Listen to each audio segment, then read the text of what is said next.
قوم عاد پر اللہ کا عذاب، وہ سرزمین جو آج تک آباد نہ ہو سکی۔ قوم عاد نے جب حضرت آدم علیہ السلام اور حضرت نوح علیہ السلام کی تعلیمات کو بھلا کر بت پرستی اختیار کر لی تو اللہ تعالیٰ نے قوم عاد کی ہدایت کے لیے حضرت ہود علیہ السلام کو مقرر فرمایا۔ ہود علیہ السلام نے قوم عاد کو خدا پرستی اور انصاف کی دعوت دی، لیکن اس قوم کے چند افراد کے علاوہ تمام لوگ اپنے آداب و رسوم سے چمٹے رہے۔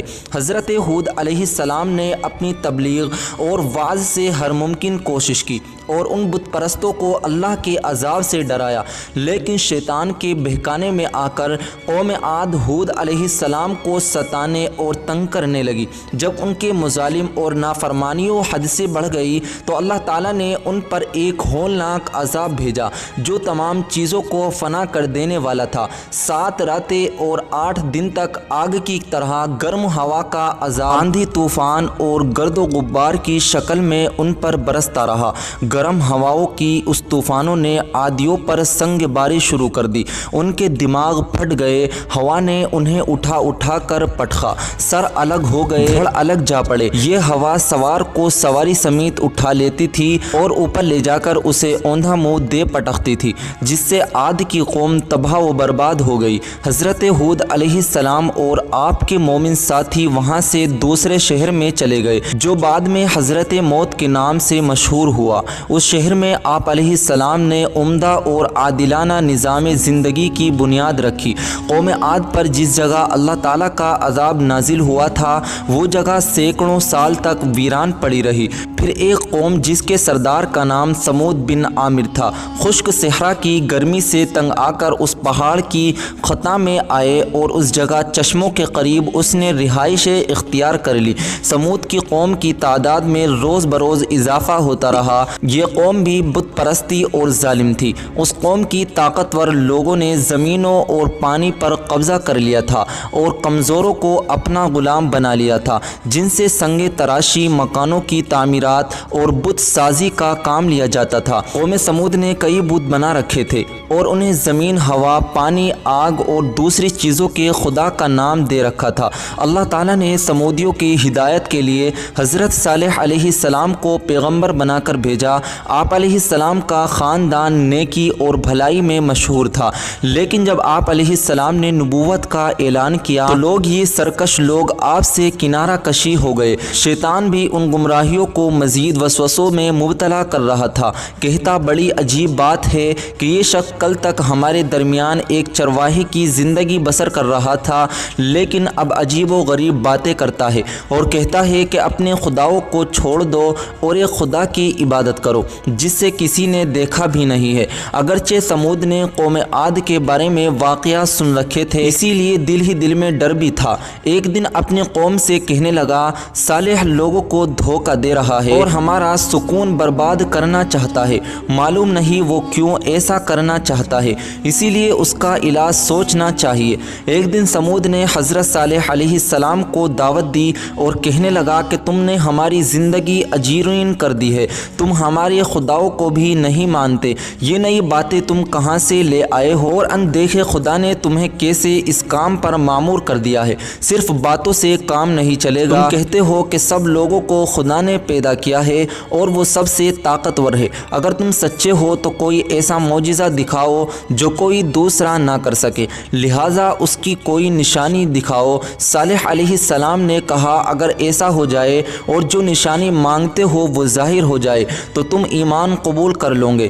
سمودیوں نے ایمان لانے کا وعدہ کر لیا۔ قوم سمود کے لوگوں نے سوچا کہ صالح علیہ السلام سے کوئی عجیب و غریب معجزہ طلب کرنا چاہیے تاکہ وہ ظاہر نہ کر سکے اور رسوا ہو۔ چنانچہ انہوں نے کہا کہ ہم چاہتے ہیں کہ ایک سنگلاگ چٹان پہاڑ سے ایک اونٹنی نکالے جو گیابن دودھ دینے والی اور حاملہ ہو۔ حضرت صالح علیہ السلام نے کہا کہ تم نے جو عہد کیا ہے اس پر قائم رہنا اور اسے ہرگز نہ بھولنا۔ اگر تم نے اسے اونٹنی کو نقصان پہنچایا اور اپنے عہد سے پھر گئے تو تم پر عذاب نازل ہوگا۔ قوم سمود سوچ رہی تھی کہ زندہ اونٹنی پہاڑ سے کیسے نکل سکتی ہے، لہذا انہوں نے یہ شرط منظور کر لی۔ حضرت صالح علیہ السلام نے نماز پڑھی اور اللہ تعالیٰ سے دعا کی۔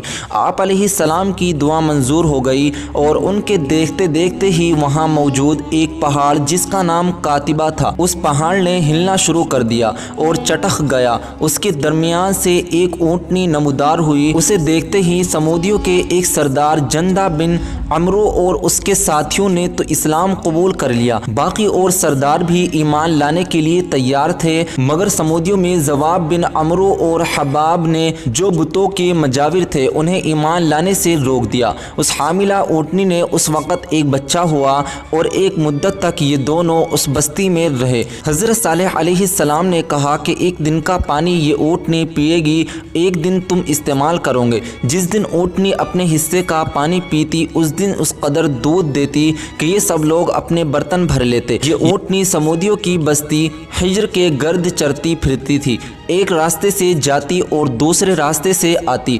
یہ بہت ہی موٹی، تازی اور ہیبت والی اونٹنی تھی، جسے راستے سے گزرتی سب جانور ادھر ادھر ہو جاتے تھے۔ اس معجزے کے کچھ عرصے گزرنے کے بعد جو لوگ ایمان نہیں لائے تھے ایک دن اکٹھے ہوئے اور کہنے لگے کہ یہ درست ہے کہ اونٹنی پہاڑ سے نکلی ہے، لیکن ہمیں اس سے نقصان ہو رہا ہے۔ صالح علیہ السلام کا دین ایک دن سب کا پسندیدہ بن جائے گا اور ممکن ہے کہ سمودیوں کا نام و نشان بھی مٹ جائے گا۔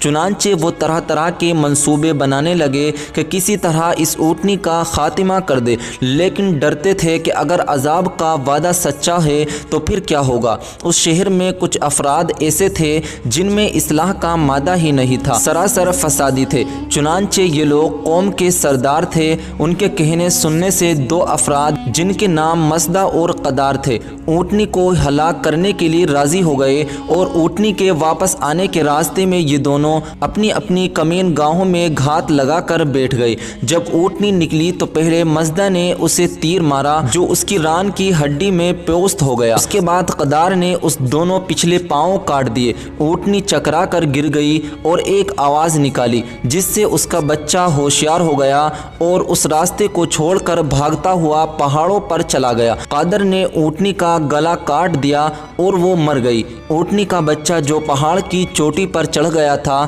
3 مرتبہ چلایا۔ اس نے اللہ کے سامنے اپنی ماں کو قتل کی فریاد کی اور پھر جس چٹان سے نکلا تھا اسی میں سما گیا۔ حضرت صالح علیہ السلام کو جب یہ خبر پہنچی تو آپ گھبرائے ہوئے موقع پر پہنچے، دیکھا کہ اونٹنی بے جان پڑی ہے۔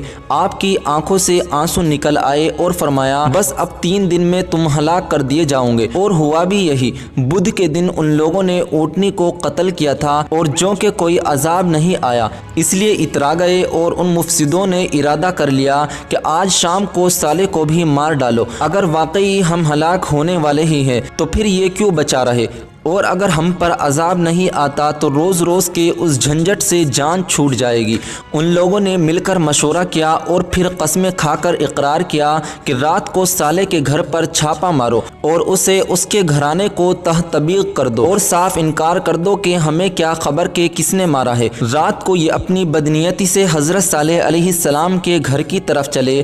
آپ کا گھر پہاڑ کی بلندی پر تھا۔ ابھی یہ اوپر چڑھ ہی رہے تھے کہ اوپر سے ایک چٹان لڑکتی ہوئی آئی اور سب کو پیس ڈالا۔ ان کا تو یہ حشر ہوا کہ ادھر جمعرات کے دن تمام سمودیوں کے چہرے زرد پڑ گئے، جمعے کے دن ان کے چہرے آگ جیسے سرخ ہو گئے، اور ہفتے کے دن جو مہلت کا آخری دن تھا ان کے منہ سیاہ ہو گئے۔ 3 دن جب گزر گئے تو چوتھے دن اتوار کو صبح ہی صبح سورج کی روشن ہوتے ہی اوپر آسمان سے سخت کڑاکا ہوا جس کی ہولناک اور دہشت انگیز چنگھاڑ نے ان کے کلیجے پھاڑ دیے۔ ساتھ ہی نیچے سے زبردست زلزلہ آیا اور پہاڑ سے آگ کا لاوا نکلا جس سے ایک ہی لمحے میں سمودیوں کے مرد عورت بچے بوڑھے سب ہلاک ہو گئے۔ لاشوں سے مکانات بازار گلی کوچے بھر گئے اور ان کے پتھروں کے مضبوط گھر خاک سر ہو گئے۔ اللہ کی شان دیکھیے کہ اس واقعے کو خبر دنیا کو پہنچانے کے لیے ایک کافر عورت بچا دی گئی، یہ بھی بڑی خبیثہ تھی۔ حضرت صالح علیہ السلام کی عداوت کی آگ سے اس کا دل بھرا ہوا تھا، اس کی دونوں ٹانگیں معذور تھی لیکن جب عذاب آیا اس کے پاؤں صحیح ہو گئے۔ یہ اپنی بستی سے سرپٹ بھاگی اور تیز دوڑتی ہوئی دوسرے شہر پہنچی اور وہاں جا کر ان سب کو سامنے سارا واقعہ بیان کرنے کے بعد ہی پانی مانگا۔ ابھی پوری پیاس بھی نہ بجھی تھی کہ عذاب الہی آ پڑا اور وہیں ڈھیر ہو گئی۔ ایک اور شخص جس کا نام ابو دغال تھا وہ بھی اس عذاب سے بچ گیا تھا کیونکہ وہ اس وقت حرم کی پاک سرزمین پر تھا، لیکن کچھ دنوں کے بعد جب یہ اپنے کسی کام سے غرض سے حرم کی حد سے باہر آیا، اسی وقت آسمان سے ایک پتھر آیا اور اسے بھی جہنم واصل کر دیا۔ سمودیوں میں سے سوائے حضرت صالح علیہ السلام اور ان کے مومن صحابہ رضی اللہ عنہ کے کوئی بھی زندہ نہ بچا۔ اس عذاب کے بعد سے قوم سمود کی سرزمین آج تک آباد نہ ہو سکی۔ ایک مرتبہ حضور اکرم صلی اللہ علیہ وسلم ابو دغال کی قبر کے پاس سے گزرے تو فرمایا، جانتے ہو یہ کس کی قبر ہے؟ لوگوں نے جواب دیا کہ اللہ اور اس کے رسول ہی زیادہ علم ہے۔